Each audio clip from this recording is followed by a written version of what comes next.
thinking about price today. Niggas been thinking for ice today. Never been thinking about price today. Let me season me. I cannot think about scrutiny. I make my flame and my reasonings. I'm a brand of my reasonings. Let me season me. I cannot think about scrutiny. I make my flame and my reasonings. I'm a brand of my reasonings. I don't smoke. What it is in always be life seasons. My name is Lee. Welcome back. Welcome all in 2025. It's a happy new year. I hope all of you are safe, and condolences to the families that have lost their family members. So to get right to the point, we're in 2025 and I'm with one of the members of YCL today, Samuel Derry. And it happens that we are in the season of registration in universities. So we get to know much about what does YCL stands for, what is YCL standing for during these times of right of education, by the way, that is there in the Constitution of South Africa. So Samuel Derry, welcome to Life Seasons TV. I welcome you. I'm glad to be here, and I believe that all the viewers can be greeted at this point, and also the leadership as a whole, the leadership of the YCL, the SACP, our alliance partners, and everyone in the mass democratic revolution. And also I want to send acknowledgements to my current BC. I believe that all of them can attest that we are indeed a structure that stands and represents the views and the demands of students at this level. Thank you so much, Samuel Derry, for that introduction. How was home, by the way? Christmas, Happy New Year.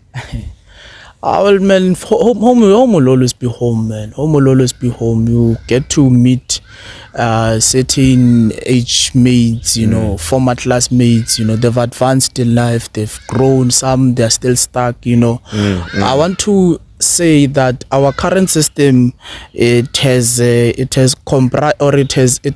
subjected many young people to victimization. Hence, most of these young people end up not having to have like a sober view as to what they should do with their life. Like some at home are now criminals, some are smoking drugs, some are doing what, you know. It's painful to see one of those young people who had potential, either academically or life-wise, but those very same people are now subject to victimization by the system. They can't find expression anywhere. The university or the tertiary system on its own, it's failing to absorb all students, all qualifying learners who graduated from high school. So now that thing alone, it makes going home become more of a lesson rather than just becoming something that should be done in order to go and enjoy yourself. So rather than enjoying, we go there and sympathize, try to assist. It's painful to see the current status quo at home, but home was nice, home was great, family is good. And we were moved that society grocery. We are fine. It's that season, my leadership. Speaking about home, you find yourself a home away from home, which is now a YCL. So I just want to know, since now we are here in the university premises where you are doing a campaign of Just Slovo Right to Learn campaign, how does this campaign will be willing or assist students to be absorbed by the university or be around the university premises? Well, I want to say that there are quite a number of issues that makes us feel like it's quite necessary to have this campaign. One of them is the accessibility to the university. Rather than saying the university, I would rather say that having access to this educational system, especially at this level. So there are many students, or rather let me say there are many learners who are currently faced with accessibility issues. Like for now, they've took everything regarding registration applications and everything. This period, they've took it and they've conducted it online, but there's no like equality around that, because when you take things online and you don't provide the means for these people to access this online thing, it becomes an issue. We have a lot of comrades, or we have a lot of learners who now qualified to be in the university, who have met and surpassed the requirements of the university, but they're having financial issues. It's January now. Families are now financially strained, you know, from the festive. There are also those relatives who also have issues. So we can't really say that this system of the university is favoring students. So the accessibility that I'm talking about, my leadership, is compromised. Is compromised. There are people who want to access, who can access, but the only issue that they are faced with now is that the accessibility from a managerial position, it's very poor. It's very poor. So the stat came out that the TUT has over 250,000 applications that they have received, and the only space that are available, there are 15,000. So are you going to force the university to absorb every student in South Africa so that they can be part of the premises of the university? Well, to be honest, that is a revolutionary struggle that should not emerge from a campus perspective. It should be something that emerges from national. If we can go back in history, there've been a generation. There was once a generation whereby it has stood and said that we demand more universities in South Africa rather than colleges. Rather than we say that instead of absorbing all of those comrades, why don't they increase the capacity of tertiary institution? Why not create universities? Why not implement? Why not establish new institution? Why not expand campuses? Like if we were to be practical about this thing now, currently we have heard that there were like there's this new development in the university whereby they want to open up a new campus, a Giyani campus, which they are currently busy with at this point. So if it would have made sense that as they know that the university on its own cannot absorb all students, they should have tried to invest more time, in more effort and more finances in ensuring that that campus is fully operational. Because at this point now, if we're to be practical about things, amongst the 200,000 students, you get to discover that a majority of those students, they are not even from around Gauteng. They're coming from rural provinces and they're coming from far. They have to travel kilometers. I'm speaking more than 240 kilometers, like those coming from Limpopo, those who come from Mpumalanga, KZN, Eastern Cape, Northern Cape, even the Western Cape. So the current situation that we are faced with at this point is that those students, even if they came here for registrations and everything, they wouldn't have a place to stay because the university, like I said, the issue of online registration has castrated a lot of issues. There are those who can't really access the portal. There are those who face technical issues. There are those who face accessibility issues because of there's an error that persists within the system, maybe either from traffic or whatever. So these comrades, they come and want to do things manual. Even the university on its own, it's operating. It has opened its office for those who want to come manual. But accommodation, where are those people going to be staying in? Pella was speaking about learners. But currently speaking, the issue stands that the university has 15,000 spaces available. So how are like as a chairperson of YCL or the YCL structure, how are you willing to force through the system that is surrounding you at this moment, whereby you cannot exceed more than 15,000? Well, to be honest, that is something that is going to be much of a challenge. Even organizational, our view is that take every student. Like currently, as I said, we're running. But the truth stands, not all of them will be absorbed by the university.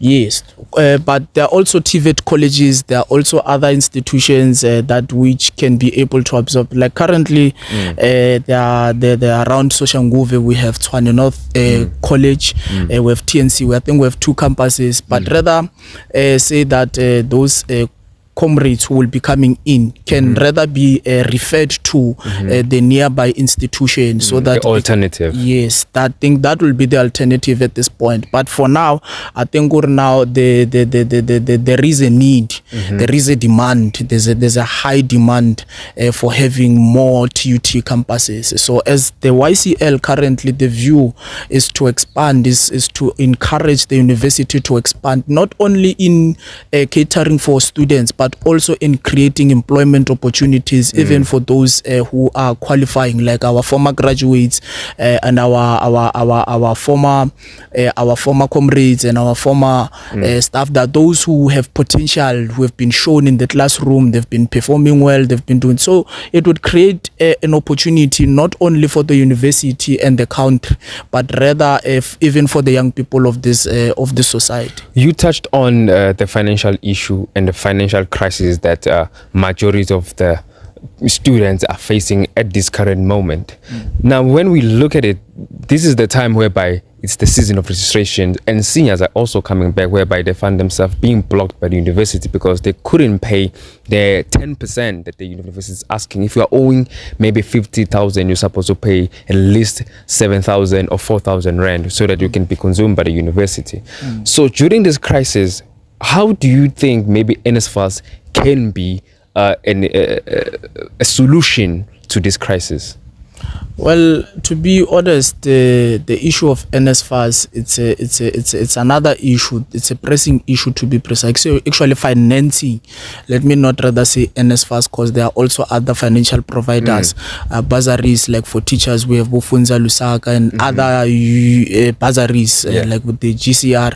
So what is happening now, especially regarding finances, is that currently the YCL has took a view of the SACP that we are going to become, that in as much as we have decided that we will become a socialist and a communist organization, our view is and will always be that students and the society must come first. The profit of the university should come after. So registering in the university should not only be a responsibility of the financial provider. The university on its own should understand that it is not running as a business, rather but as a platform to uplift and advance the young people of the society in preparation for the future. Like currently we have issues that have emerged internationally. We have developments that have emerged internationally, the fourth industrial revolution, others. So we need to equip young people with the knowledge and the necessary education and skills. So it is not a matter of the university making a favor for the public. It's a matter of the university playing a role in the future of this country. So currently, how do you think maybe the students currently who are seniors, just like you and I, can be absorbed by university while we are still owing the university? Well, it's quite simple.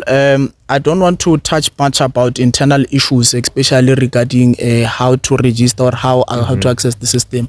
But they can reach out to us. I think we've created quite a number of posts, and those posters rather, whereby we have highlighted that if there are any students facing those issues, they should reach out to us. We find a way to solve those issues. We find a way to stand on their behalf in between them and the university, because of we as a structure registered under the university, we are also students first. We must never forget that. So I think at this point, I would rather say that those individuals should reach out to us, those who can have the means to be on campus. They can find us on Building 5, Small Gate. They should just come, contact, reach out, and then we'll find a way to resolve the issue. During SRC elections last year in 2024, you once being interviewed by one of my colleagues called Rose. You mentioned that there was a freedom in the Freedom Charter. There ought to be a free decolonized education for all. So by looking at this current issue that you are facing, we are facing now as students, particularly, or students are facing right now, just to access universities. Do you think free education will also be there or implemented during our lifetime, or it's something that can never be achieved?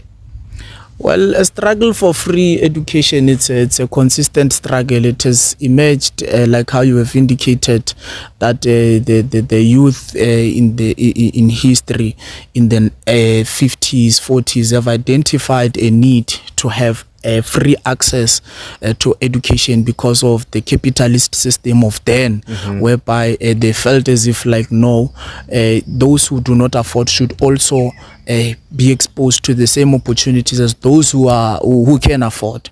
So in the matter of free education, it has been there's been a consistent action taken in order to ensure that education becomes free for all South Africans. Like if we go back in the 2016, there was a generation that emerged and stood at the ground and said that we demand free education, and I believe that it has rose from the grounds of Soshanguve under specific leadership of SASCO and leadership from other structures, whereby we even had a comrade in this university of ours, in this campus of ours, by the name of Benjamin Petla, had even lost their own life. So that thing, it's something that has been there. So rather we say that that is a struggle that should be championed from generation to generation. However, even at this point of ours, at this point of our generation, comrades must not just relax, and comrades must not just only believe that things will happen.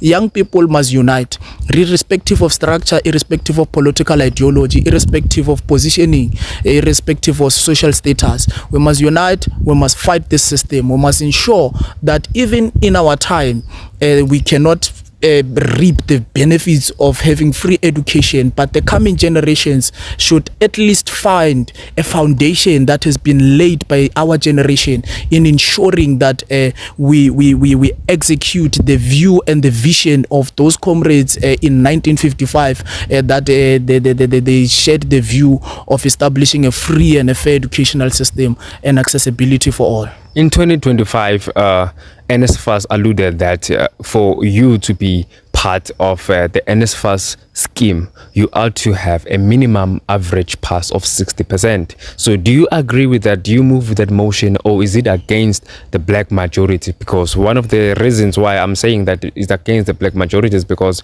majority of the black people are coming from rural areas, as you mentioned, without access to water, access to electricity, and access to infrastructure, or access to things that are conducive for them to be in an environment of education. So do you think is it fair, because majority of the students have been rejected because they couldn't meet the minimum requirement?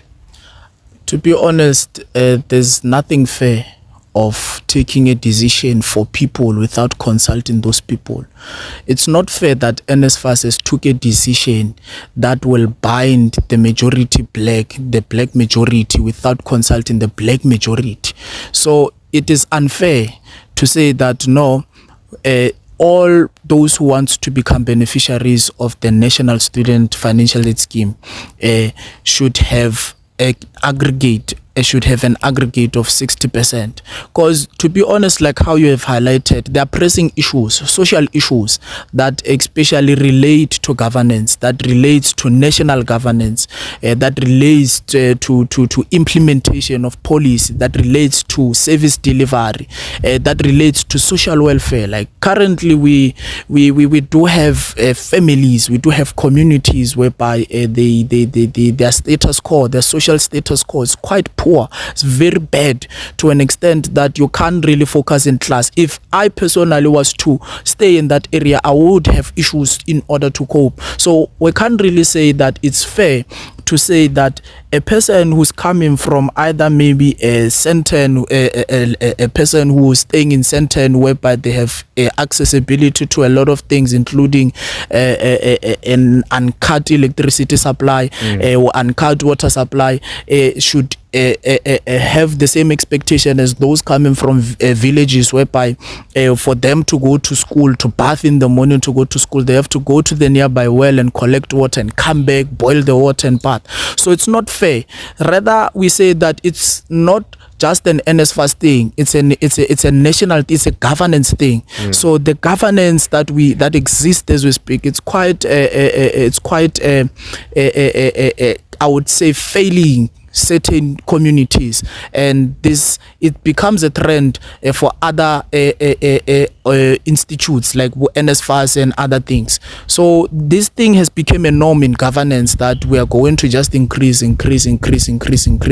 Well, in advancing academic excellence, it's a view that can be championed, but if we were to critically analyze, if we were to thoroughly analyze the whole situation, it's not rather than just achieving academic excellence, but rather than saying compromising specific individuals. So rather we say that let NSFAS go back to the student populace. Let it go back to these villages, to these provinces, to this district. Consult, analyze the situation, check family backgrounds, so that all these people can be able to have equal access to education, in as much as the Constitution prescribes that everyone should be treated equally in the eyes of the law. So in closing, I just want you to allude on what is the vision and the mission or wishes of the YCL in 2025? Our wish is that we achieve a generational struggle. We conquer this in this generation. We stand with the view that students must come first, profit must come after. Students must be able to have accessibility to education. They should have accessibility to proper housing. They should be able to have accessibility to specific basic needs, water, electricity, things like that. They should be able to also have a basic proper living, like those children of the MECs and the ministers and the presidents. It's important that as the YCL, we share this view that comrades, or rather than students who are now currently in a position whereby they feel compromised, to reach out. It should not be something that they sit with and say, I wouldn't be able to have a solution or anything. So it's quite important that all these people, they understand that the YCL stands not only to enrich itself. There's a specific manual I've read, which is the Right to Learn Manual 2025 of a specific organization, which prescribe that everything now that is done now, it is done for the students. Comrades must not find themselves enriching themselves, enriching themselves and executing or pursuing their own personal interest at the cost of students. There are students who cannot afford. Come, reach out to us. Let's find ways around these things. So our own vision and our wish for this year is to execute the free education struggle, the accessibility struggle. We want all students to have access. Let them come. Let's find ways, and we want to ensure that students, learners who have passed well in the communities, they also find something to keep themselves busy with, in a case whereby maybe they are maybe they're compromised by the tertiary system. There are ways we can find around that. So the communities must also become a safer place. Young people must go to school, and all black young people must find expression within this institution. That is our vision 2025. Thank you so much, Sam, for joining us on Live Seasons TV. I hope this is not the last time we engage you. We meet again. We're still going to speak English. We're still going to speak English. Yeah, we're still going to speak English. Yeah. Yes, my leadership. I'm coming back. Yeah. That This is. time I must put a bottle of water in my leadership. No, it's important. Down go my leadership. That is the chairperson of the Young Communist League, Samuel Derry, and this is Politics and Governance with Lee. Catch you on the next time. Don't forget to like, comment, and subscribe. I can't even mention my price today. Niggas been thinking for ice today. Never been thinking for price today. Let me season me. I couldn't think of a scrutiny. I make my flame and my reasons. I'm a brand of my reasons. Let me season me. I couldn't think of a scrutiny. I make my flame and my reasons. I'm a brand of my reasons. I don't smoke.